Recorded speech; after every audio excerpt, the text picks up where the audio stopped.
90 यहाँदेखि स्टार्टिङ रहेछ। यहाँदेखि माथि पाइप झर्नुपर्ने, यहाँबाट माथि पाइप लाउनु पर्ने चाहिँ यहाँदेखि बेन चाहिँ 90 बेन चाहिँ यो हो। यहाँदेखि अगाडि माथि 90 हेर्न सक्नुहुन्छ। यसरी मेरो काम कस्तो छ भन्नुहुन्छ नि, त्यस्तो छ नि हो, सजिलो छ है।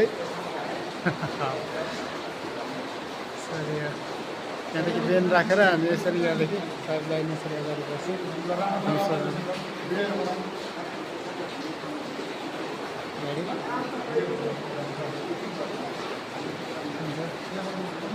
यो पुरा चेन पुली हाम्रो त्यसरी फिट भइरहेछ। अनि यो चाहिँ पहिले साथीहरूले गरिसक्नु भएको रहेछ। म चाहिँ अलिक फर्स्ट टाइम भिजिट गर्नको लागि आइरहेको छु। त्यहाँ पानी चुहिरहेको, त्यही भएर त्यहाँ गएको छैन। ब्लग हेर्न सक्नुहुन्छ।